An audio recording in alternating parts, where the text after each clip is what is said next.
ನಮಸ್ಕಾರ. ಶ್ರೀ ಗುರುಭ್ಯೋ ನಮಃ. ಹರಿ ಓಂ.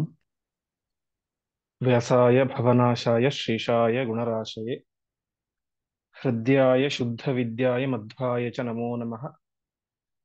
ನಾರಾಯಣಾಯ ಪರಿಪೂರ್ಣ ಗುಣಾರ್ಣವಾಯ ವಿಶ್ವೋದಯ ಸ್ಥಿತಿಲಯೋ ನೇತಿ ಪ್ರದಾಯ ಜ್ಞಾನಪ್ರದಾಯ ವಿಬುಧಾ ಸುರ ಸೌಖ್ಯ ದುಃಖ ಸತ್ಕಾರಣಾಯ ವಿತತಾಯ ನಮೋ ನಮಸ್ತೆ.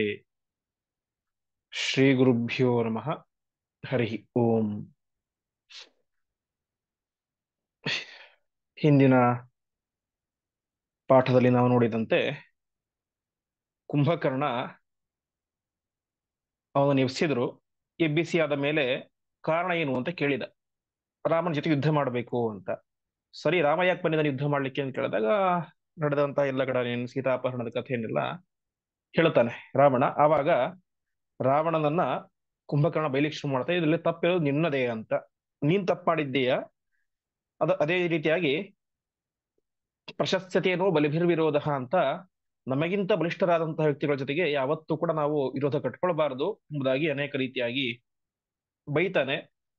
ಕೊನೆಗೆ ರಾವಣ ಗದರಿಸ್ತಾನೆ, ನನ್ನಂತಹ ರಾಜರು ರಾಜಕಾರಣಿಗಳು ತಪ್ಪು ಮಾಡೋದು ಯಾಕೆ ಅಂತಂದ್ರೆ, ತಯೋಪಮಾನ್ ಬಂಧು ಜನಾನ್ ಬಲಾಧಿಕಾನ್, ನಿನ್ನಂತಹ ಬಲಿಷ್ಠರಾದಂತಹ ಸಂಬಂಧಿಕರು ಇರ್ತಾರೆ, ನಾವೇನ್ ತಪ್ಪು ಮಾಡಿದ್ರು ಕೂಡ ಬಂದು ರಕ್ಷಣೆ ಮಾಡ್ತಾರೆ ಅನ್ನುವಂತ ನಂಬಿಕೆಯಿಂದ ನಾವು ತಪ್ಪು ಮಾಡ್ತೀವಿ, ನೀವು ಬಂದು ರಕ್ಷಣೆ ಮಾಡದೆ ಹೋದ್ರೆ ಹೇಗೆ ಅಂತ ಸ್ವಲ್ಪ ಮಾರ್ಮಿಕವಾಗಿ ಹೇಳ್ತಾನೆ. ಕೊನೆಗೆ ಅದನ್ನು ಕೇಳಿ ಕುಂಭಕರ್ಣ ಯುದ್ಧಕ್ಕೆ ಅಂತ ಸಿದ್ಧನಾಗಿ ಪ್ರಯಯೌ ರಣಾಯ, ರಣಾಂಗಣಕ್ಕೆ ಬಂದ ಅಂತ ನಾವು ಇಷ್ಟು ಅಂಶಗಳನ್ನ ಕೇಳಿದ್ವಿ. ಮುಂದೆ ಆ ಕುಂಭಕರ್ಣನ ಘನಘೋರವಾದಂತಹ ಯುದ್ಧ ಪ್ರಾರಂಭ ಆಗುತ್ತೆ. 105ನೇ ಶ್ಲೋಕ. ಪ್ರಾಕಾರಮುಲ್ಲಂಘ್ಯ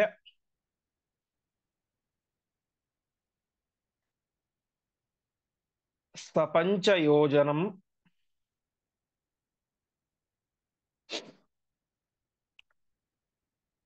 ಯದಾ ಯಯೌ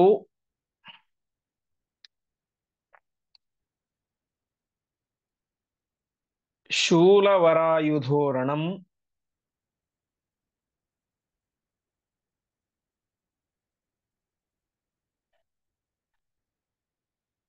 ಕಪಿಪ್ರವೀರಾಃ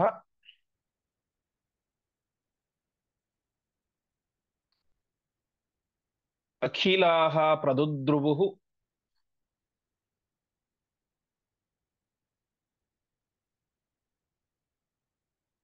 ಭಯಾದತೀತ್ಯೈವ ಚ ಸೇತುಮಾಶು.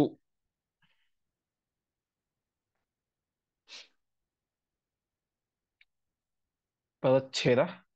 ಪ್ರಾಕಾರಂ ಉಲ್ಲಂಘ್ಯ ಸಹ ಪಂಚಯೋಜನಂ ಯದಾ ಯಯೌ ಶೂಲವರಾಯುಧಃ ರಣಂ ಕಪಿಪ್ರವೀರಾಃ ಅಖಿಲಾಃ ಪ್ರದುದ್ರುವುಃ ಭಯಾತ್ ಅತೀತ್ಯ ಏವ ಚ ಸೇತುಂ ಆಶು.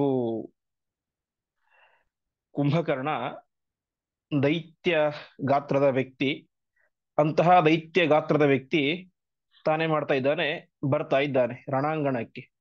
ರಣಾಂಗಣಕ್ಕೆ ಹೇಗೆ ಬಂದ ಅಂತಂದ್ರೆ, ಸಾಮಾನ್ಯವಾಗಿ ಒಂದು ಪಟ್ಟಣಕ್ಕೆ ರಕ್ಷಣೆಗೆ ಒಂದು ದೊಡ್ಡ ಕೋಟೆ ಇರುತ್ತೆ. ಹಾಗೆ ಲಂಕಾ ಪಟ್ಟಣದ ರಕ್ಷಣೆಗೆ ಅಂತ ದೊಡ್ಡ ಕೋಟೆ ಇತ್ತು, ದುರ್ಗ. ಅದು ಎಷ್ಟಿತ್ತು ಅಂತಂದ್ರೆ ಸ ಪಂಚಯೋಜನಂ, 5 ಯೋಜನದಷ್ಟು ಅಗಲ ಅಲ್ಲ, ಉದ್ದ ಅಲ್ಲ, ಪಂಚಯೋಜನದಷ್ಟು ಎತ್ತರ. 5 ಯೋಜನದಷ್ಟು ಎತ್ತರವಾದಂತಹ ಯಾವ ಒಂದು ಕೋಟೆ ಇತ್ತು.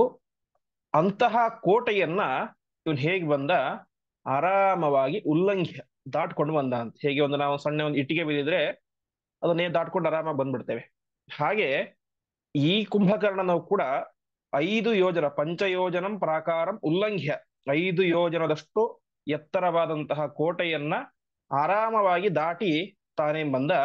ಶೂಲವರಾಯುಧ, ಶ್ರೇಷ್ಠವಾದಂತಹ ಒಂದು ಶೂಲ, ಅದನ್ನು ಹಿಡಿದುಕೊಂಡು ತಾನು ರಣಂಯಯು, ಯುದ್ಧದ ಅಂಗಣಕ್ಕೆ ಪ್ರವೇಶ ಮಾಡಿದ. ಪ್ರವೇಶ ಮಾಡಿದ್ದೇ ತಡ ಅವನ ದೈತ್ಯ ಗಾತ್ರವನ್ನ ನೋಡಿದರು ಎಲ್ಲ ಕಪಿಗಳು.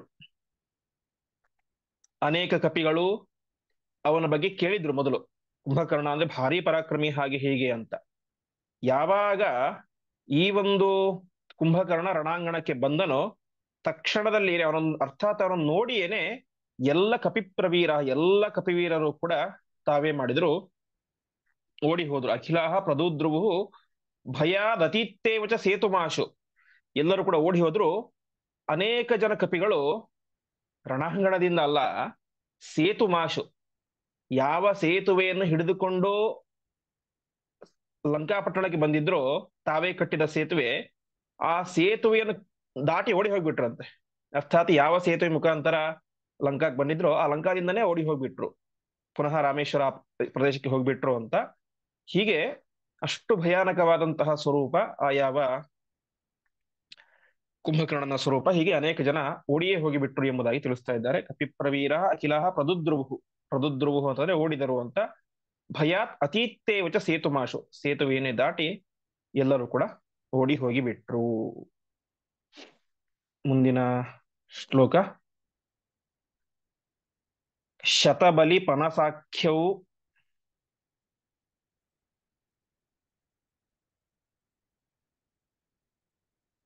ತತ್ರ ವಸ್ವಂಶಭೂತೌ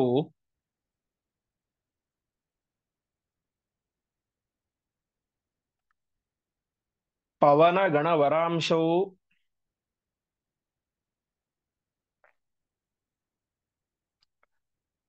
ಶ್ವೇತ ಸಂಪಾತಿನೌ ಚ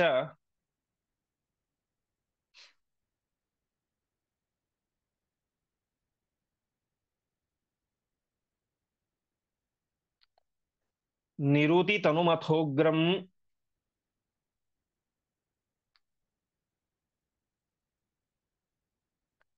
ದುರ್ಮುಖಂ ಕೇಸರೀತಿ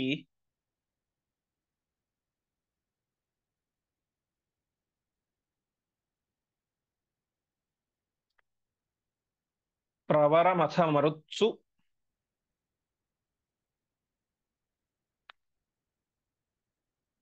ಪ್ರಾಸ್ಯದೇತಾನ್ ಮುಖೇ ಸಹ.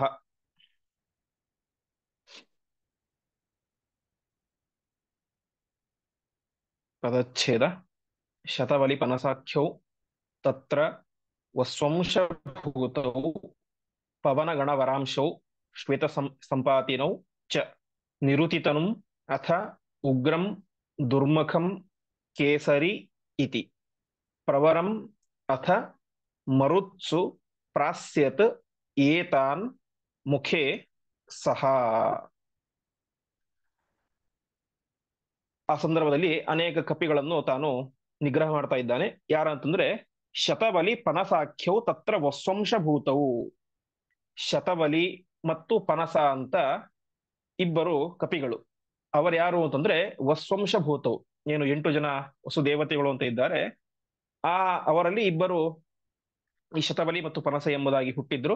ಆ ಇಬ್ಬರನ್ನ ತಾನೇ ಮಾಡಿಕೊಂಡ ಪ್ರಾಸ್ಯರಿಯೇತ ಮುಖೇ ಸಹ, ತನ್ನ ಬಾಯಿಯೊಳಗೆ ಹಾಕೊಂಡ್ಬಿಟ್ಟ.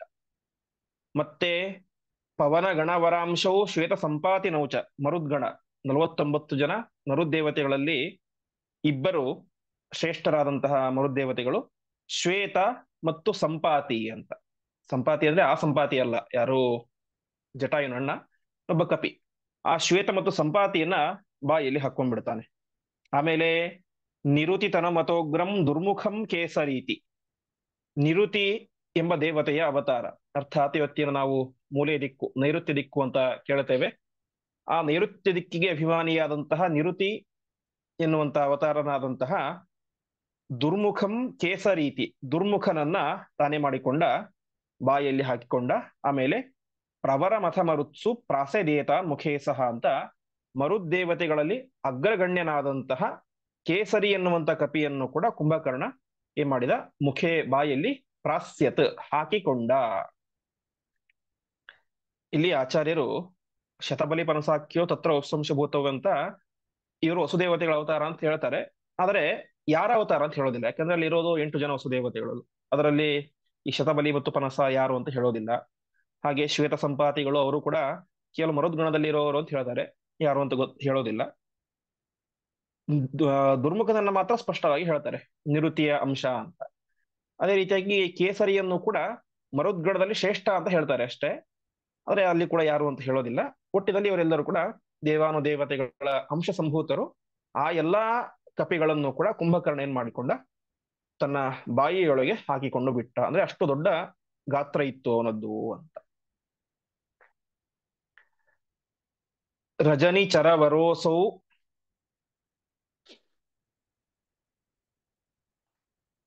ಕುಂಭಕರ್ಣ ಪ್ರತಾಪಿ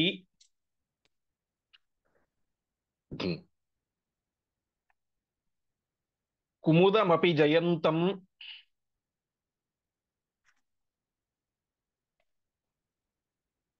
ಪಾಣಿನಾ ಸಂಪಿಪೇಶ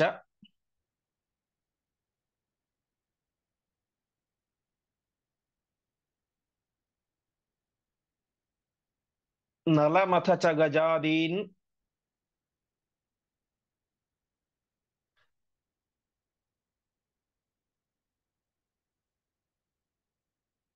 ಪಂಚನೀಲಂ ಸತಾರಂ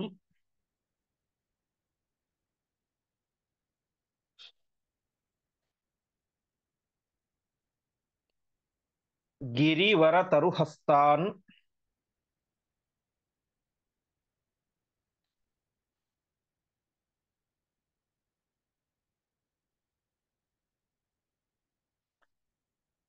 ಮುಷ್ಟಿನಾ ಪಾತಯೆಚ್ಚ.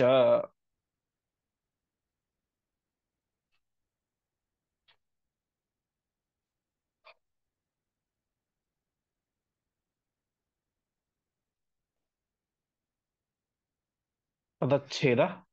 ರಜನಿಚರ ವರಹ ಅಸೌ ಕುಂಭಕರ್ಣಃ ಪ್ರತಾಪಿ ಕುಮುದಂ ಅಪಿ ಜಯಂತಂ ಪಾಣಿನ ಸಂಪಿಪೇಶ ನಲಂ ಅಥ ಚ ಗಜಾದೀನ್ ಪಂಚ ನೀಲಂ ಸತಾರಂ ಗಿರಿವರ ತರುಹಸ್ತಾನ್ ಮುಷ್ಟಿನ ಅಪಾತಯತ್ ಚ.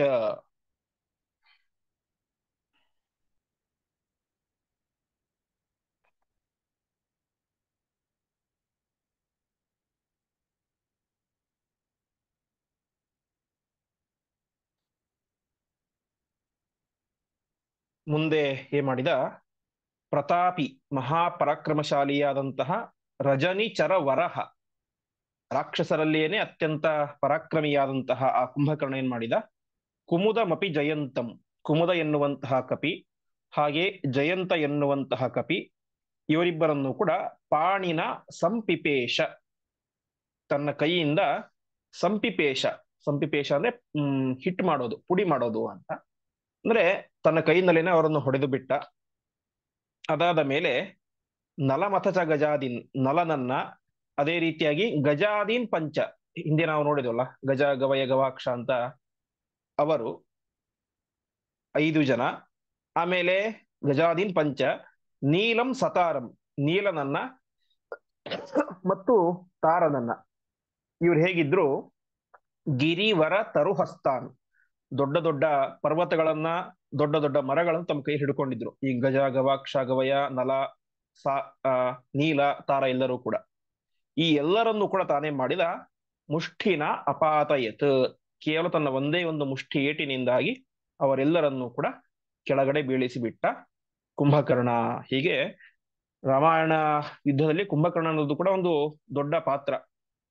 ಯಾಕೆ ಅಂತಂದ್ರೆ, ಒಂದು ರಾವಣನ ಸಹೋದರ, ಇನ್ನೊಂದು ದೈತ್ಯ ಗಾತ್ರ.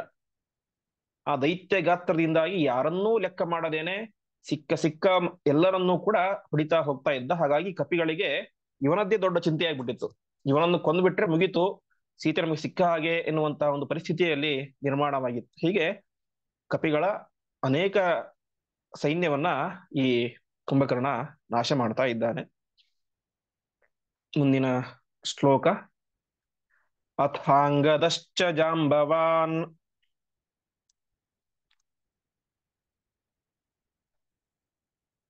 ಇನಾತ್ಮಜಶ್ಚ ವಾನರೈಃ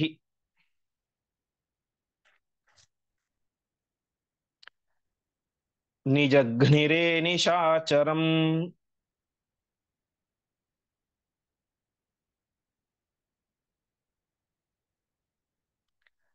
सवृक्षशैलसानुभिः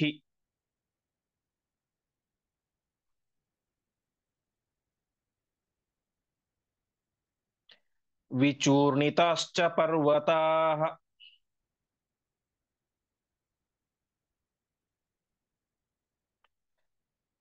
तनौ निशाचरस्य ते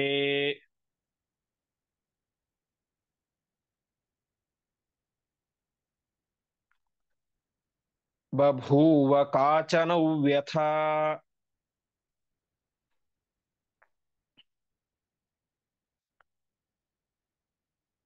न चास्य बाहुशालिनः।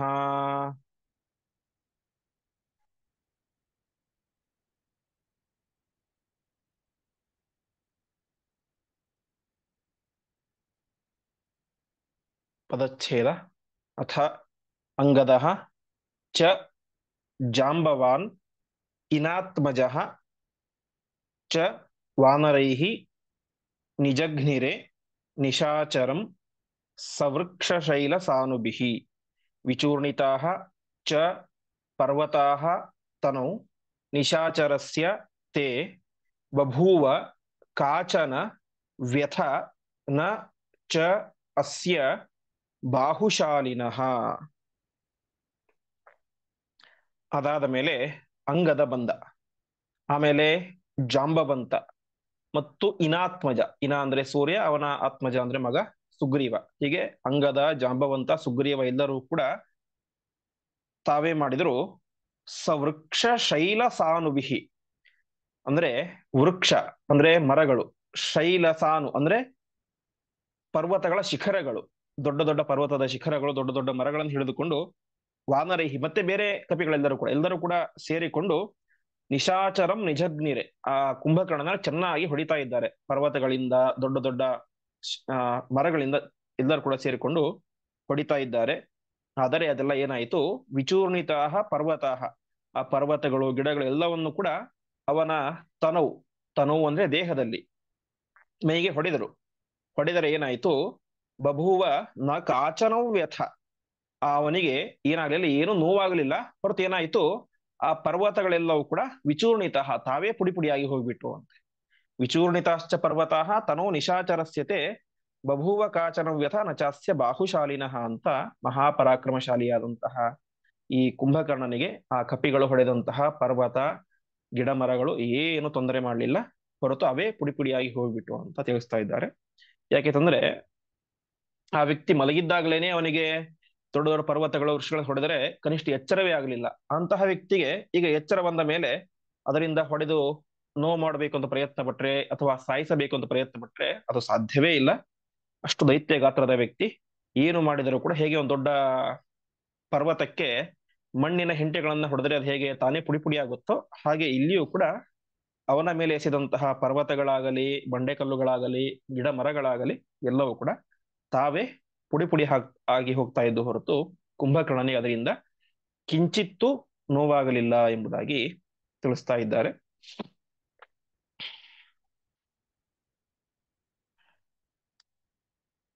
ಮುಂದಿನ ಶ್ಲೋಕ. ಅಥಾ ಪರಂ ಮಹಾಚಲಂ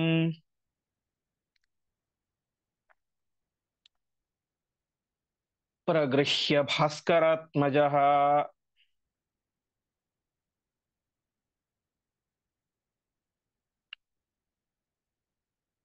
ಮುಮೋಚ ರಾಕ್ಷಸೇಥ ತಂ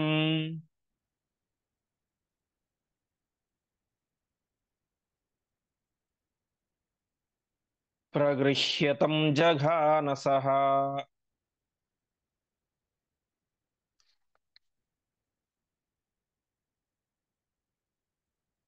ತದಾ ಪಪಾತ ಸೂರ್ಯಜಃ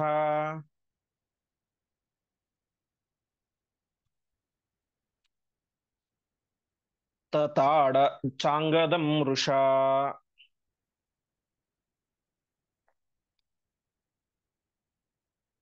ಸ ಜಾಂಬವಂತಮಾಶುತೌ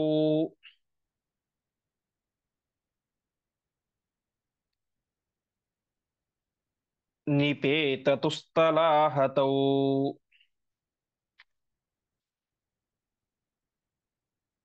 ಪದಚ್ಛೇದ.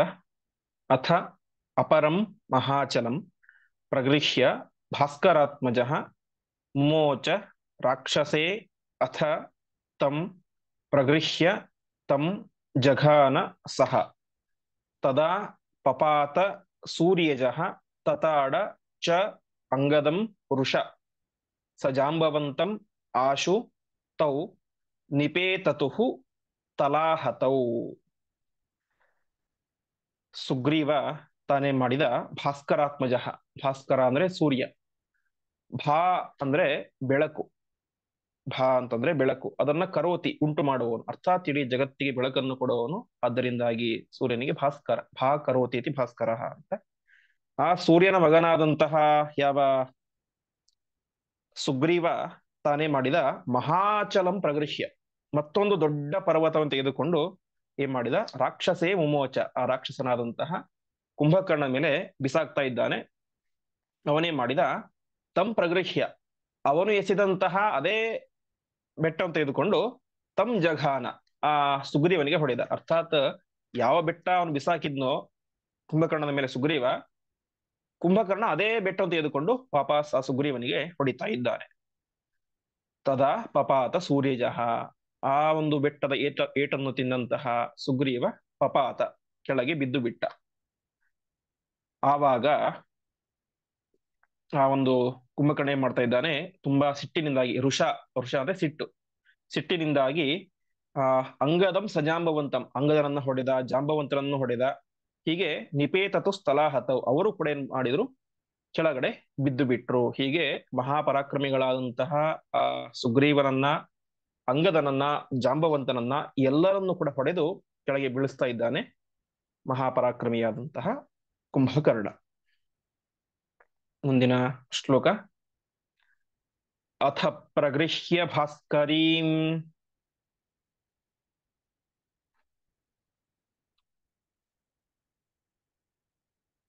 ಯಯೌ ಸರಾಕ್ಷಸೋ ಬಲಿ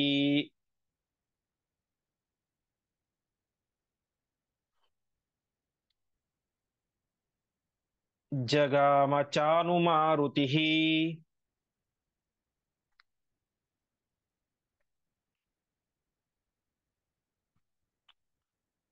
ಸುಸೂಕ್ಷ್ಮಮಕ್ಷಿಕೋಪಮಃ.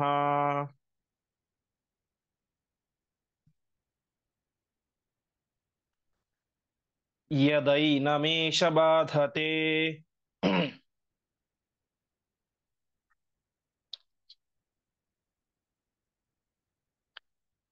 ತದಾ ವಿಮೋಚಯಾಮ್ಯಹಂ.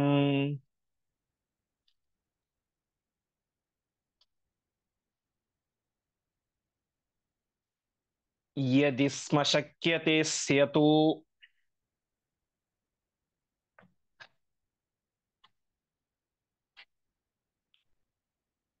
ಸ್ವಮೋಚನಾಯ ತದ್ವರಂ.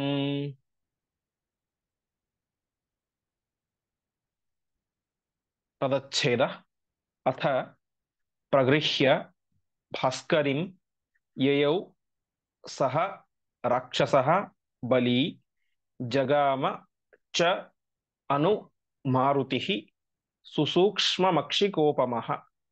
ಯದಾ ಏನಂ ಯದಿ ಏನಂ ಏಷಃ ಬಾಧತೆ ತದಾ ವಿಮೋಚಯಾಮಿ ಅಹಂ.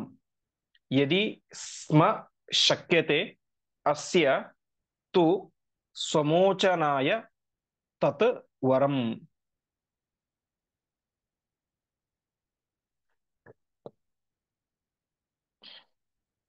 ಕೊನೆಗೆ ಸುಗ್ರೀವ ಬಿದ್ದಿದ್ದಾನೆ. ಸುಗ್ರೀವನೇ ಕಪಿಗಳಿಗೆ ರಾಜ. ಹಾಗಾಗಿ ಏನ್ ಮಾಡಿದ, ಅಥ ಪ್ರಗೃಹ್ಯ ಭಾಸ್ಕರಿಂ, ಭಾಸ್ಕರಿ ಅರ್ಥಾತ್ ಸೂರ್ಯನ ಮಗನಾದಂತಹ ಆ ಒಂದು ಸುಗ್ರೀವನನ್ನ ಪ್ರಗೃಹ್ಯ ಹಿಡಿದುಕೊಂಡು ಯಯೋಸ ರಾಕ್ಷಸೋ ಬಲಿ, ಆ ಕುಂಭಕರ್ಣ ಹೊರಟು ಬಿಟ್ಟ. ಅರ್ಥಾತ್ ಲಂಕೆಯ ಒಳಗಡೆ ಹೊರಟು ಬಿಟ್ಟ, ಕರ್ಕೊಂಡು ಹೋಗ್ಬೇಕು ಅವನನ್ನ ಅಂತ. ಆವಾಗ ಹನುಮಂತ ಏನ್ ಮಾಡಿದ್ರು, ಸುಸೂಕ್ಷ್ಮ ಮಕ್ಷಿಕೋಪಮಃ, ಅತ್ಯಂತ ಸಣ್ಣ ರೂಪದ ಮಕ್ಷಿಕವಾಗಿ, ಮಕ್ಷಿಕ ಅಂದ್ರೆ ನೊಣ ಅಂತ, ನೊಣದ ರೂಪದಿಂದಾಗಿ ಆ ಅನುಜಗಾಮ, ಅವನನ್ನ ಫಾಲೋ ಮಾಡಿದರು. ಜಗಾಮ ಅಂದ್ರೆ ಹೋದ್ರು ಅಂತ, ಅನುಜಗಾಮ ಅಂದ್ರೆ ಹಿಂಬಾಲಿಸಿಕೊಂಡು ಹೋದರು, ಅಂದ್ರೆ ಕುಂಭಕರ್ಣನನ್ನ ಹಿಂಬಾಲಿಸಿಕೊಂಡು ಹೋದರು.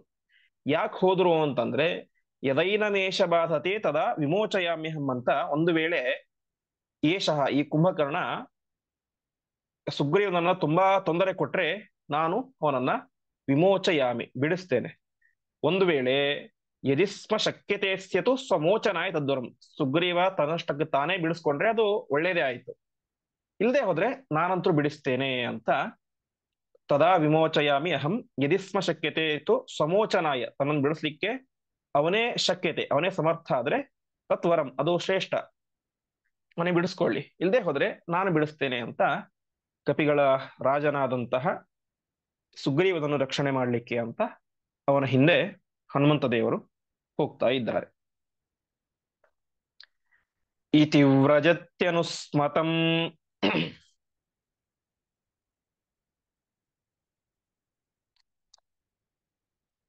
ಮರುತ್ಸುತೆ ನಿಶಾಚರಃ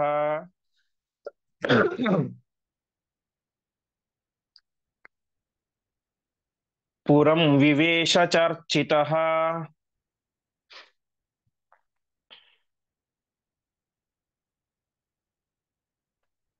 ಸ್ವಬಂಧುಭಿಃ ಸಮಸ್ತಶಃ. ಪದಚ್ಛೇದ. ಇತಿ ವ್ರಜತಿ ಅನು ಸ್ಮ ತಂ ಮರುತ್ಸುತೆ ನಿಶಾಚರಃ ಪುರಂ ವಿವೇಶ ಚ ಅರ್ಚಿತಃ ಸ್ವಬಂಧುಭಿಃ ಸಮಸ್ತಶಃ. ಹೀಗೆ ಮರುತ್ಸುತೆ ಹನುಮಂತ ಅವನನ್ನ ಅನುವ್ರಜತಿ ಫಾಲೋ ಮಾಡ್ಕೊಂಡು ಹಿಂದ್ಗಡೆ ಹೋಗ್ತಾ ಇರಬೇಕಾದ್ರೆ ಆ ನಿಶಾಚರ ಕುಂಭಕರ್ಣ ತನ್ನ ಪಟ್ಟಣವನ್ನ ಲಂಕಾ ಪಟ್ಟಣವನ್ನ ಪ್ರವೇಶ ಮಾಡ್ತಾ ಇದ್ದಾನೆ. ಪ್ರವೇಶ ಮಾಡಿದಾಗ ಏನಾಯ್ತು, ಸ್ವಬಂಧುಭಿಃ ಸಮಸ್ತಶಃ ಅರ್ಚಿತಃ, ಅವನ ಎಲ್ಲ ಬಂಧು ಬಾಂಧವರೆಲ್ಲರೂ ಕೂಡ ಅವನನ್ನು ವಿಶೇಷವಾಗಿ ಗೌರವಿಸ್ತಾ ಇದ್ದಾರೆ. ಯಾಕಂದ್ರೆ ಕಪಿಗಳೊಟ್ಟಿಗೆ ಯುದ್ಧ ಆಗ್ತಾ ಇದೆ ಈಗ. ಆ ಕಪಿಗಳ ರಾಜನಾದಂತಹ ಸುಗ್ರೀವನೇ ಕರೆದುಕೊಂಡು ಬಂದ್ಬಿಟ್ಟಿದ್ದಾನೆ, ಇನ್ನು ನಮಗೆ ವಿಜಯ ನಿಶ್ಚಿತ ಅಂತ ಒಂದು ರೀತಿಯಲ್ಲಿ ಸಂಭ್ರಮದ ಆಚರಣೆಯಲ್ಲಿ ಎಲ್ಲರೂ ಕೂಡ ಅವನಿಗೆ ಗೌರವವನ್ನ ಸಮರ್ಪಣೆ ಮಾಡ್ತಾ ಇದ್ದಾರೆ.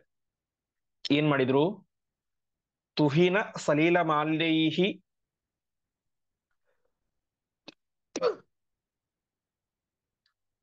ಸರ್ವತೋಭಿಪ್ರವೃಷ್ಟೇ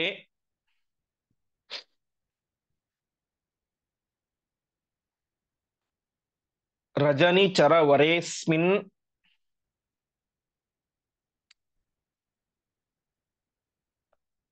ತೇನ ಸಿಕ್ತಃ ಕಪೀಶಃ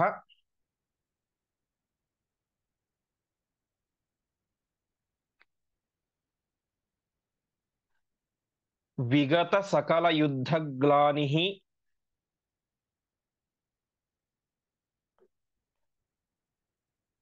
ಆವಂಚಯಿತ್ವಾ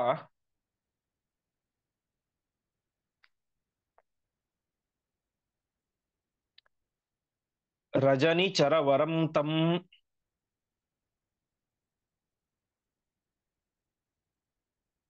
ತಸ್ಯ ನಾಸಾಂ ದದಂಶ.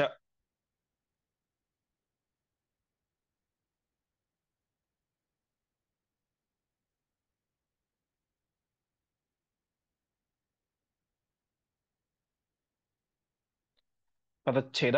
ತುಹಿನ ಸಲಿಲ ಮಾಲ್ಯೈಃ ಸರ್ವತಃ ಅಭಿಪ್ರವೃಷ್ಟೆ ರಜನಿಚರವರೆ ಅಸ್ಮಿನ್ ತೇನ ಸಿಕ್ತಃ ಕಪೀಶಃ ವಿಗತ ಸಕಲ ಯುದ್ಧಗ್ಲಾನಿಃ ಆವಂಚಯಿತ್ವ ರಜನಿಚರವರಂ ತಂ ತಸ್ಯ ನಾಸಾಂ ದದಂಶ. ಗೌರವ ಹೇಗೆ ಸಲ್ಲಿಸಿದರು, ತುಹಿನ ಸಲೀಲ ಮಾಲ್ಯೈಹಿ, ತುಹಿನ ಅಂದ್ರೆ ಹಿಮ ಅಂತ, ಅಂದ್ರೆ ತಂಪಿಗಿರೋದು ಅಂತ, ಕೋಲ್ಡ್ ಇರೋದು. ಸಲೀಲ ಅಂದ್ರೆ ನೀರು, ಮಾಲ್ಯ ಅಂದ್ರೆ ಹೂವಿನ ಮಾಲೆಗಳು. ಅಂದ್ರೆ ಅವನು ತುಂಬಾ ಯುದ್ಧ ಮಾಡಿ ಸುಸ್ತಾಗಿ ಬಂದಿದ್ದಾನೆ ಅಂತ ಅವನ ಮೇಲೆ ತಣ್ಣಗಿರುವಂತಹ ನೀರುಗಳನ್ನ ಪ್ರೋಕ್ಷಣೆ ಅಂದ್ರೆ ಹಾಕ್ತಾ ಇದ್ದಾರೆ, ಸಿಂಪಡಿಸ್ತಾ ಇದ್ದಾರೆ. ಮತ್ತು ಮಾಲ್ಯೈಹಿ ಒಳ್ಳೆಯ ಹೂವಿನ ಮಾಲೆಗಳನ್ನ, ಸುಗಂಧಭರಿತವಾದಂತಹ ಹೂವಿನ ಮಾಲೆಗಳನ್ನ ಹಾಕ್ತಾ ಇದ್ದಾರೆ. ಇದನ್ನ ಸರ್ವತಾ ಅಭಿಪ್ರವೃಷ್ಟೆ, ದೈತ್ಯ ಗಾತ್ರದ ಅವನ ದೇಹದ ಮೇಲೆ ಎಲ್ಲ ಕಡೆಯೂ ಕೂಡ ಹೂವಿನ ಮಾಲೆಗಳು, ಅದೇ ರೀತಿಯಾಗಿ ತಣ್ಣಗಿರುವಂತಹ ನೀರನ್ನು ಹಾಕಿದರೆ ಅವಾಗ ಏನೇ ಸಹಜವಾಗಿ ಕೈಯಲ್ಲಿ ಇವನಿದ್ದ, ಸುಗ್ರೀವ ಇದ್ದ, ಅವನ ಮೇಲೆ ಹಾಕಿದಂತಹ ನೀರು ಹೂವಿನ ಮಾಲೆ ಎಲ್ಲವೂ ಕೂಡ ಸ್ವಲ್ಪ ಸ್ವಲ್ಪ ಇವನ ಮೇಲೂ ಬಿತ್ತು, ಸುಗ್ರೀವನ ಮೇಲೆ. ಸೊ ಅವಾಗ ಏನಾಯ್ತು, ಆ ವಿಗತ ಸಕಲ ಯುದ್ಧ ಗ್ಲಾನಿಹಿ ತೇನ ಸಿಕ್ತಃ, ಸಿಕ್ತಃ ಅಂದ್ರೆ ಅದರಿಂದ ಒದ್ದೆಯಾದಂತಹ ಯಾವ ಸುಗ್ರೀವ ಅವನಿಗೆ ಬಂದಂತಹ ಯುದ್ಧದ ಗ್ಲಾನಿ, ಯುದ್ಧದ ಸುಸ್ತು ಎಲ್ಲವೂ ಕೂಡ ಅದು ಕೂಡ ಹೋಗ್ಬಿಡ್ತು. ಅವ್ರು ಹಾಕಿದ್ಯಾಕೆ ಕುಂಭಕರ್ಣನಿಗೆ ಹೋಗ್ಲಿ ಅಂತ. ಜೊತೆಗೆ ಏನಾಯ್ತು, ಕೈಯಲ್ಲಿದ್ದಂತಹ ಸಣ್ಣ ಗಾತ್ರದ ಸುಗ್ರೀವನಿಗೂ ಕೂಡ ಯುದ್ಧದಿಂದ ಬಂದಂತಹ ಎಲ್ಲ ಸುಸ್ತು ಎಲ್ಲವೂ ಕೂಡ ಪರಿಹಾರ ಆಗಿ ಹೋಗ್ಬಿಡ್ತು. ತಕ್ಷಣ ಆ ಸುಗ್ರೀವ ಏನ್ ಮಾಡಿದ, ಆ ವಂಚಯಿತ್ವ ಅರ್ಥಾತ್ ತಕ್ಷಣ ಅವನ ಕೈಯಿಂದ ತಪ್ಪಿಸಿಕೊಂಡು ಏನ್ ಮಾಡಿದ, ಆ ರಜನಿ ಚರವರಂ ತಂ ತಸ್ಯ ನಾಸಾಂ ದದಂಶ, ಅವನ ಕೈಯಿಂದ ತಪ್ಪಿಸಿಕೊಂಡು ತಕ್ಷಣದಲ್ಲೇನೆ ಅವನ ನಾಸಾವನ್ನ, ನಾಸ ಅಂದ್ರೆ ಮೂಗು, ಅವನ ಮೂಗನ್ನ ದದಂಶ ಕಚ್ಚಿಬಿಟ್ಟ. ಮುಂದೇನಾಯಿತು, ಕರಾಭ್ಯಾಂ ಅಸ್ಯ ಕರ್ಣೌ ಚ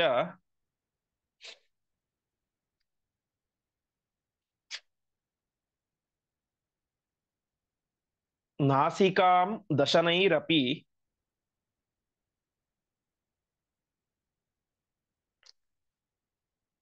ಸಂಛಿದ್ಯ ಕ್ಷಿಪ್ರಮೇವಾಸೌ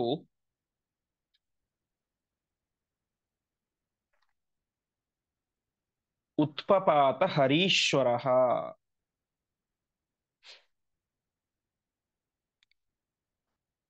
ಪದಚ್ಛೇದ. ಕರಾಭ್ಯಾಂ ಅಸ್ಯ ಕರ್ಣೌ ಚ ನಾಸಿಕಾಂ ದಶನೈಃ ಅಪಿ ಸಂಛಿದ್ಯ ಕ್ಷಿಪ್ರಂ ಏವ ಅಸೌ ಉತ್ಪಪಾತ ಹರೀಶ್ವರಃ.